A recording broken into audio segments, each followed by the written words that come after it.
어제 오후에 한국에 사는 자매가 저한테 카톡을 이렇게 했습니다. 우리 교회에서 침례를 받고 한국으로 간 자매인데 공부를 잘 마치고 한국에 가서 아주 좋은 직장에서 근무하는 그런 자매입니다.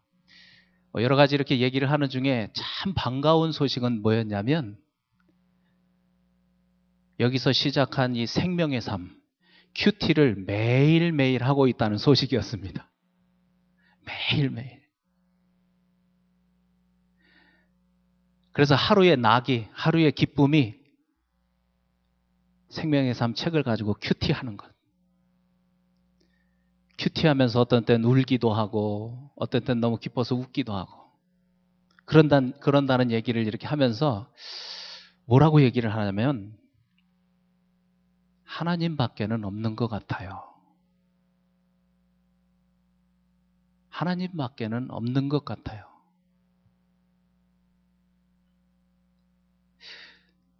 제가 그런 고백을 들으면서 얼마나 마음이 기뻤는지 전화기를 가지고 제 아내한테 막 뛰어가가지고 보라고 이렇게 그 내용을 쭉 보여주었습니다. 목회하는 목사의 기쁨은 그런 거인 것 같습니다. 여러분, 생명의 삶 사서 집에 가지고 가는 것까지는 성공했는데, 가지고 가서 매일매일 그 책을 펴서 말씀을 묵상하고 큐티하는 거 사실 쉽지 않죠. 그러나 다시 한번 여러분께 도전합니다. 그렇게 하십시오. 그래서 이 자매가 고백하는 그 고백이 우리 모두의 고백이 되었으면 좋겠습니다. 큐티하다가 울고 웃고 결국은 하나님밖에 없는 것 같아요.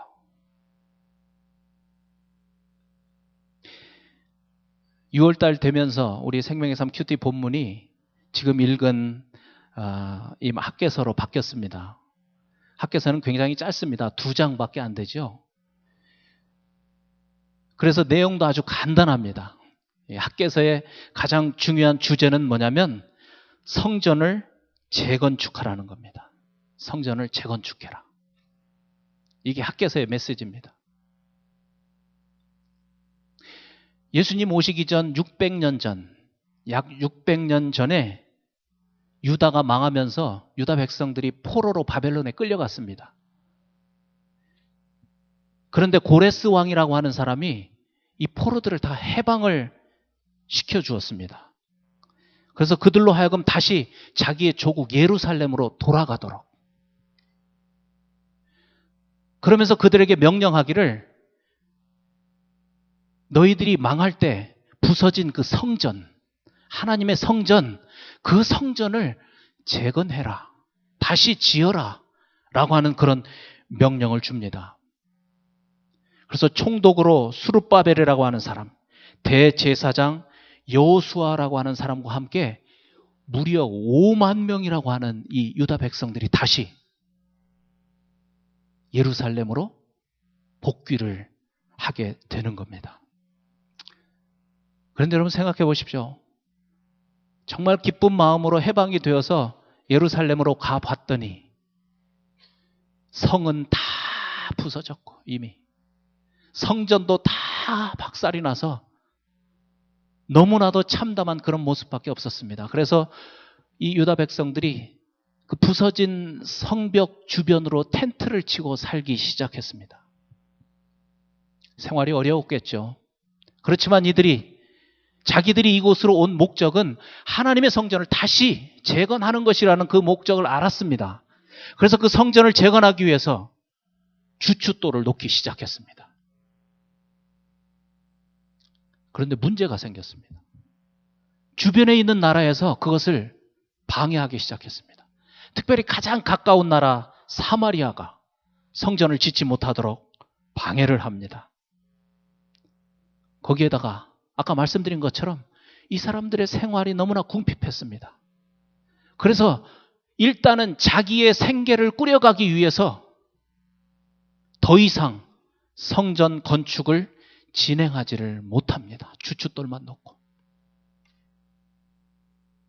그 세월이 무려 15년이 지났습니다. 15년.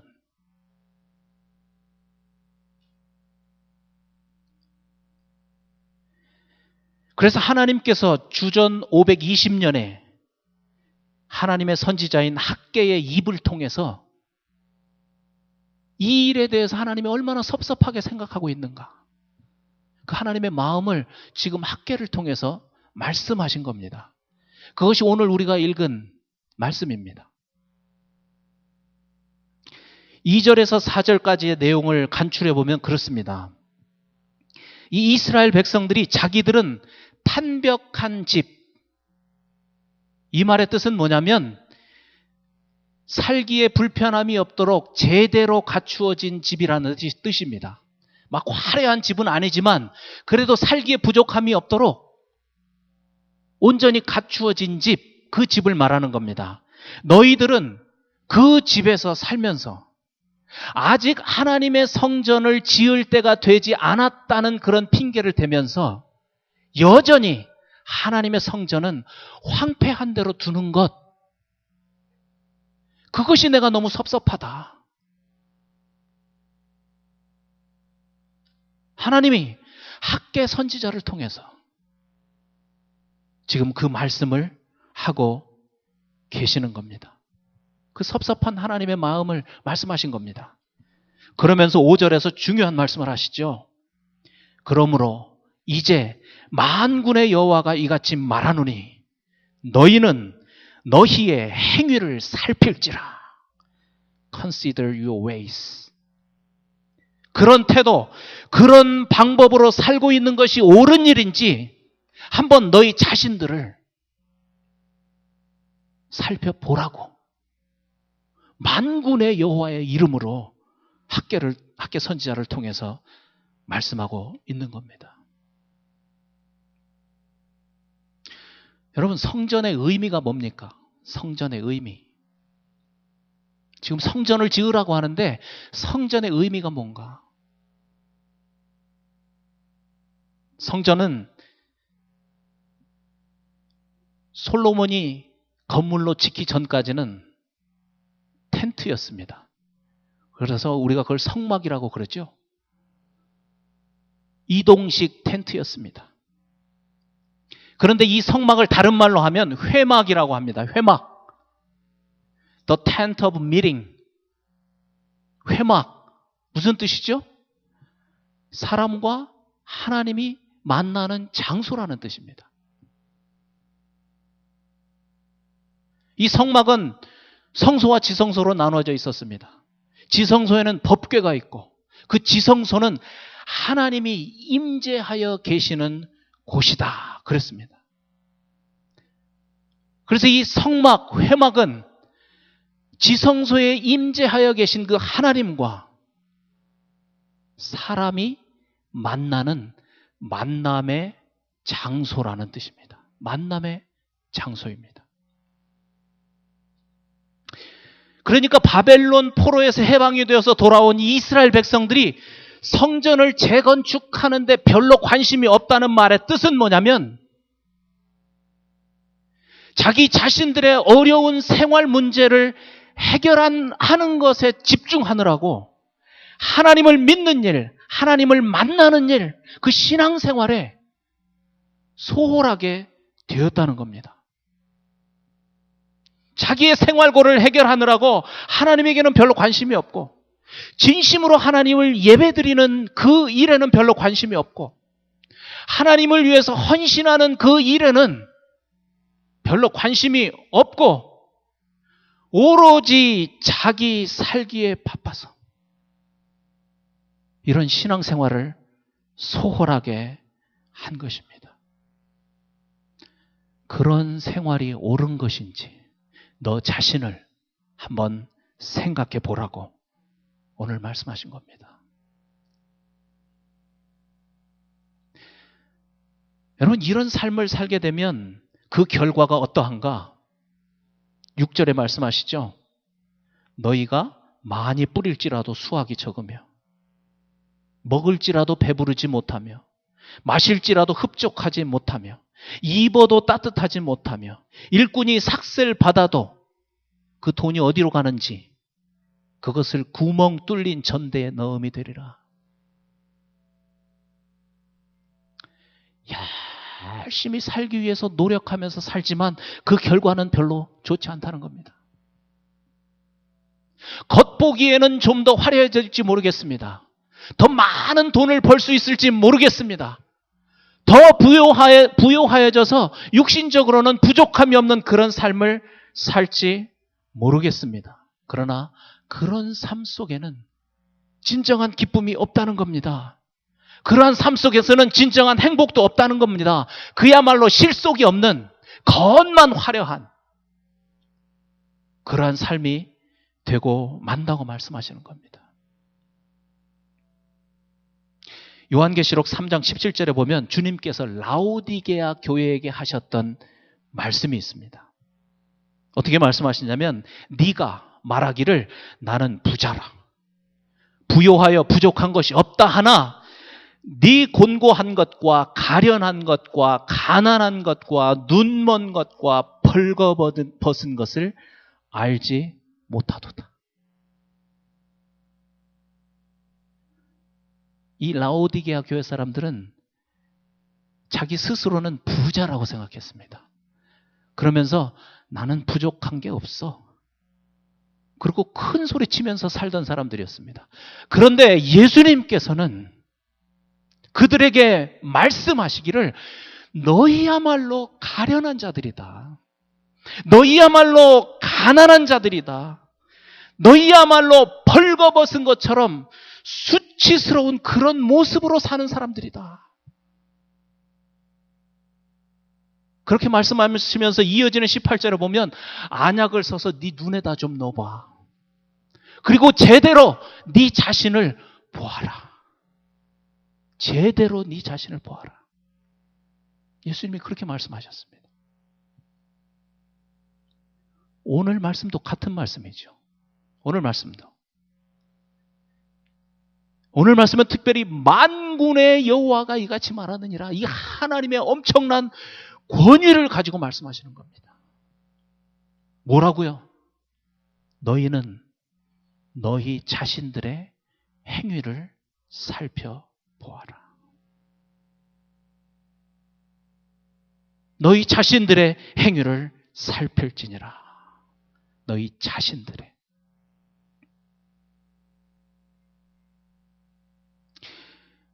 사람은요, 본성적으로 어떤 어려운 일이 탁 생기면 그 원인을 찾으려고 그 원인을 외부에서 찾으려는 그런 경향이 있습니다. 외부에서. 그래서 많은 사람들이 그런 어려움을 딱 당할 때 특별히 다른 사람 탓을 합니다. 환경 탓을 합니다. 다른 사람들을 원망합니다. 아담 때부터 그랬습니다. 아담이 선악과를 먹은 것을 자기 잘못이라고 그렇게 인정하지 않고 하와가 주어서 먹었다고 하와 탓을 했습니다. 은근히 하와를 원망했던 겁니다. 다른 사람 탓하기를 좋아합니다. 그런데 오늘 말씀 뭐라고 말씀하시죠? 네 자신을 살펴보라고 그렇게 말씀하고 있는 겁니다. 저는 바로 이것이 우리가 당하는 어려운 문제를 푸는 첫 번째 스텝이라고 생각합니다. 그 원인이 내 안에 있다는 사실을 깨닫고 나를 바라보기 시작하는 것. 그것이 그 문제를 풀어가는 첫 번째 스텝입니다.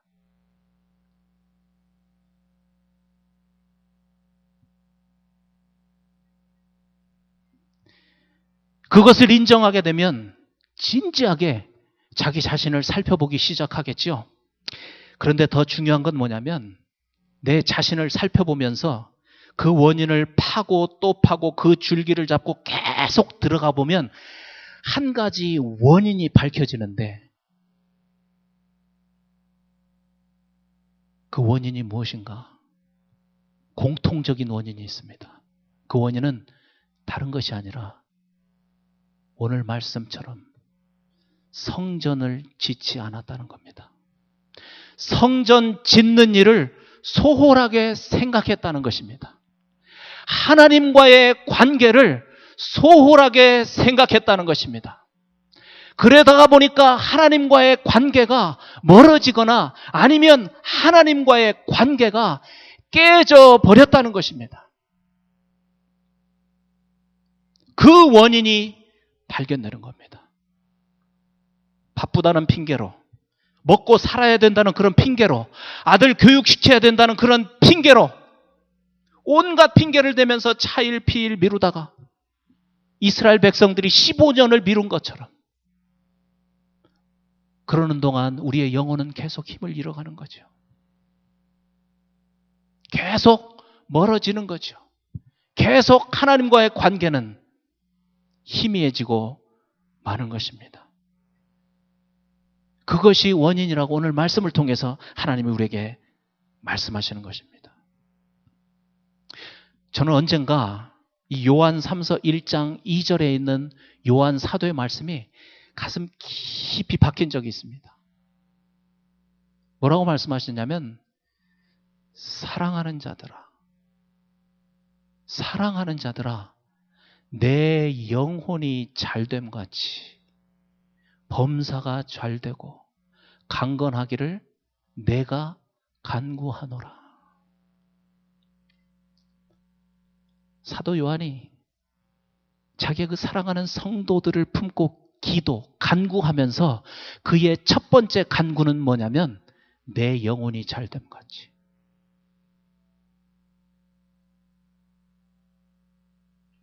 영혼이 잘 되는 일. 그것이 가장 중요한 일이기 때문에 사도 요한도 성도들을 위해서 기도하면서 내 영혼이 잘됨 같이 영혼이 잘 되는 일을 위해서 기도했다는 겁니다.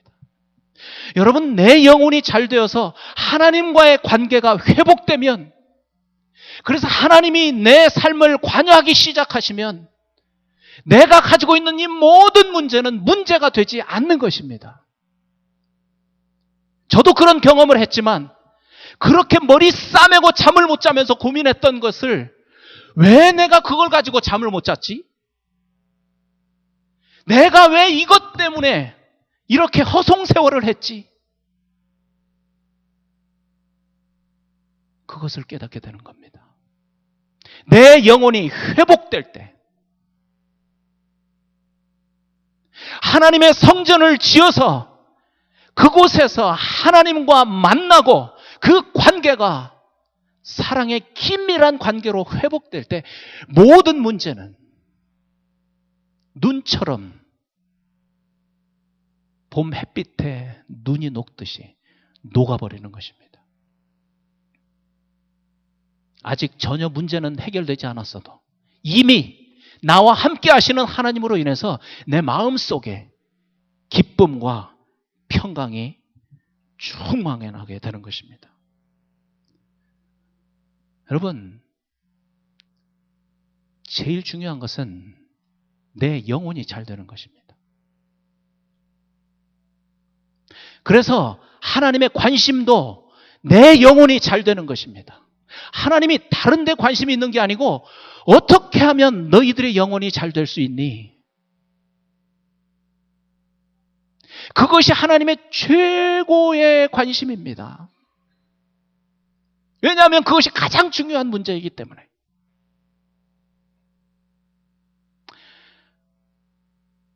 저도 그랬지만 사람은 문제를 해결하는 데 관심이 있습니다.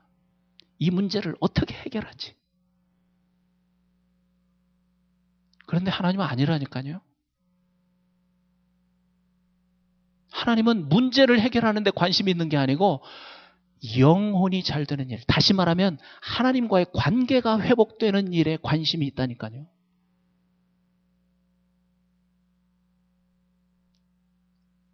우리가 그 사실만 뚜렷하게 깨달아도 우리의 신앙생활의 방향이 바뀌게 됩니다.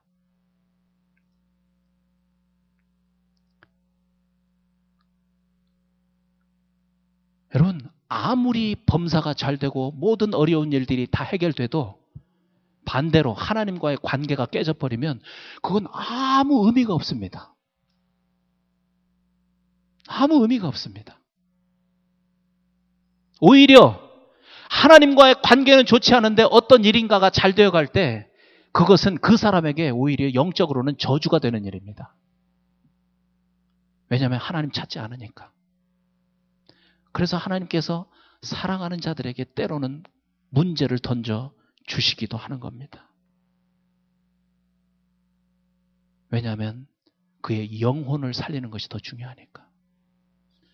하나님과 깨어진 관계를 회복하는 것이 더 중요하기 때문에 하나님께서 그렇게 하시는 것입니다.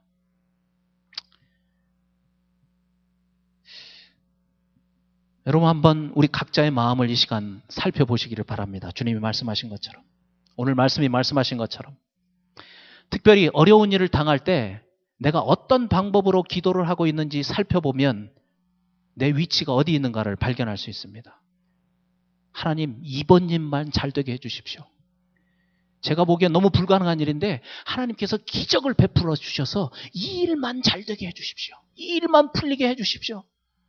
그러면 제가 그 하나님의 능력을 믿고 더 신앙생활 잘하게 될 거 아닙니까? 하나님 이 기회에 저를 진짜 사랑하시는지 이 일을 해결하시는 것으로 좀 증거를 보여주십시오. 어떻게 생각하면 상당히 괜찮은 기도 같죠?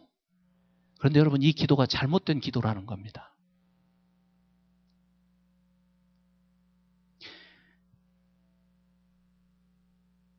참 사람이 이상합니다. 이렇게 어려운 일을 위해서 막 기도해가지고 그 일이 해결되면 한동안은 하나님께 감사하다고 그렇게 얘기하면서 생활합니다. 한동안은. 그런데 조금만 시간이 지나면 다 자기가 잘했다고 생각합니다. 내가 그렇게 열심히 노력했잖아. 심지어 어떤 사람은 운이 좋았어. 실컷 기도해놓고 운이 좋았대.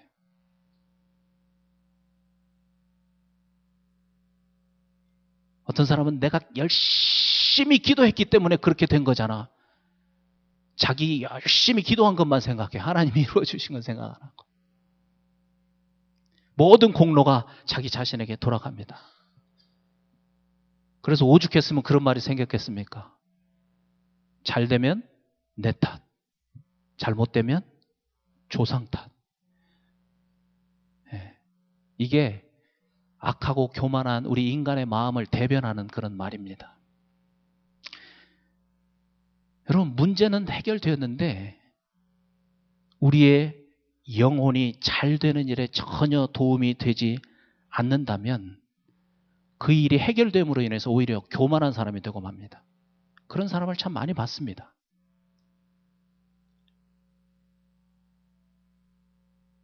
다시 말씀드립니다. 하나님의 관심은 문제 해결에 있지 않습니다. 하나님의 관심은 우리의 영혼이 잘 되는 일에 있습니다. 그래서 우리의 관심도 다른 데 두지 말고 내 영혼이 잘 되는 일에 나의 최대의 관심을 두어야 합니다. 그렇게 우리의 생각의 구조를 바꿔야 합니다. 그러면 하나님께서 왜 나에게 이 문제를 던져주셨는지 그것이 해석되기 시작합니다. 그 문제가 해석되면 그 문제를 어떻게 해결해야 되는지 그 방법도 깨닫기 시작합니다. 이렇게 생각을 바꾸고 어떤 육신적인 일보다도 영혼의 일, 하나님과 친밀한 사랑의 관계를 가장 소중하게 생각하는 사람에게, 그것에 최대의 관심을 가진 사람들에게 여호와께서 오늘 말씀 13절 끝부분에서 이렇게 말씀하십니다. 내가 너희와 함께 하노라. 내가 너희와 함께 하노라. 여러분, 이 음성 들어보셨습니까? 물론 음성이라고 해서 이렇게 실제적인 어떤 그런 음성이 아니지만 내 마음속에 기도할 때 내가 너와 함께 하고 있어.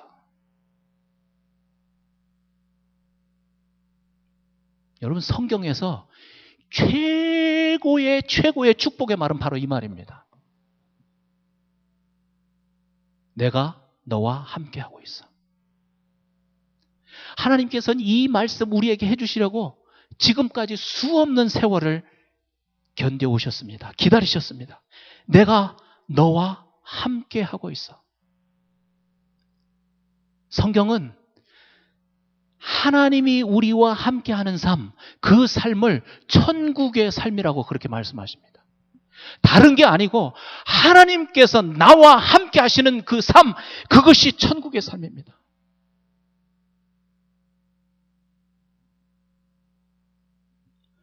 여러분, 내가 미워하는 사람하고 함께 사는 그런 삶이, 그런 시간이 얼마나 힘든 시간인지 경험해 보셨죠? 지옥이죠. 반대로 내가 최고로 사랑하는 그 사람과 함께 사는 그 시간이 천국입니다. 마찬가지입니다. 왜 천국인가? 다른 것 때문이 아니라 나를, 독생자를 죽이기까지 사랑하시는 그 하나님, 그분과 함께하는 삶이기 때문에 그 삶이 천국의 삶인 겁니다. 그 삶이 행복한 삶인 겁니다. 그 삶이 평강이 넘치는 천국의 삶이 되는 겁니다. 그래서 천국은 죽어서도 가는 천국이 있지만 이 땅에서도 이미 하나님과 함께하는 삶을 살면 그 어디나 하늘나라, 천국의 삶을 누리게 되는 것입니다. 그 삶이 얼마나 기쁜 삶인가. 시편 84편 10절, 성전 문지기로 한 날을 사는 것이 세상에서 천날을 사는 것보다 낫다. 제가 몇 번 말씀드렸습니다. 성전 문지기로 한 날을 사는 게 세상에서 천날을 사는 것보다 낫대요. 성전에서 산다는 말의 뜻은 하나님과 함께 산다는 말입니다. 그 삶이 세상에서 천날을 사는 것보다 더 기쁘다는 것입니다. 더 좋다는 것입니다. 하나님과 함께 하는 삶을 사는 그 순간부터 천국의 삶이 시작됩니다. 천국의 삶을 사십시오. 인생 별로 길지 않죠? 하루하루를 천국의 삶을 사시기를 바랍니다. 어떻게 해요? 다른 일에 열심을 내지 마시고 성전 짓는 일에 열심을 내십시오. 다른 말로 하면 하나님과 함께하는 삶, 하나님과 사랑의 깊은 관계를 맺는 삶, 그 삶을 살기 위해서 열심을 내십시오. 그래서 실제로 내가 하나님과 함께하는 삶을 살게 되면 그때부터 천국의 삶이 시작되는 것입니다. 그 축복을 받으시기를 바랍니다. 말씀을 마무리하면서 오늘 우리가 마지막 보려고 하는 말씀이 요한복음 2장 21절에 있는 말씀입니다. 이 말씀에 보면 예수님께서 자신의 육체를 성전이라고 말씀하셨습니다. 여러분 참 신기하죠? 예수님이 자신의 육체를 성전이라고 말씀하신 겁니다. 시간이 없어서 이걸 다 설명할 수는 없지만 사실 성전뿐만이 아니라 성전 안에 있던 모든 그 많은 기구들이 다 예수님을 예표하는 물건들이었습니다. 그것을 히브리서에 가면 자세하게 설명하고 있습니다. 구약시대에는 앞에서 말씀드린 것처럼 이스라엘 백성들이 성전에 와서 하나님을 만났습니다. 성전을 통해서 하나님을 만났습니다. 그러나 우리가 살고 있는 이 시대는 성전이신 예수님을 통해서 하나님을 만납니다. 구약시대에는 성전에 나가서 제물을 드림으로써 죄사함을 받는 은혜를 받았습니다. 그러나 우리가 살고 있는 이 시대에는 제물 대신 예수님, 성전 대신 그분을 믿음으로써 죄사함의 은혜를 누리게 됩니다. 오늘 우리 성찬식 하면서 예수님의 몸을 기념하는 떡을 받을 것입니다. 예수님의 피를 기념하는 잔을 받을 때 그것이 바로 성전입니다. 내 육체가 성전이라고 말씀하셨으니까 이 시간 우리가 성전을 기념하는 겁니다. 성전을 먹는 것입니다. 성전을 통해서 이스라엘 백성들이 하나님을 만난 것처럼 오늘 우리가 성찬식을 통해서 우리와 함께 하시는 하나님을 만나는 시간이 되기를 바랍니다. 그것이 우리에게 최대의 축복입니다. 우리와 함께 하시는 하나님을 확인하는 그런 시간이 되었으면 좋겠습니다. 성전 되신 예수님의 살과 피 받으면서 그냥 받지 마시고 이 의미를 기억하고 내가 지금 성전을 먹고 마신다고 생각하고 다시 한번 내가 너희와 함께 있다. 이렇게 말씀하시는 하나님의 음성을 듣는 시간이 되시기를 바랍니다. 아멘. 예, 우리 한번 기도하시겠습니다.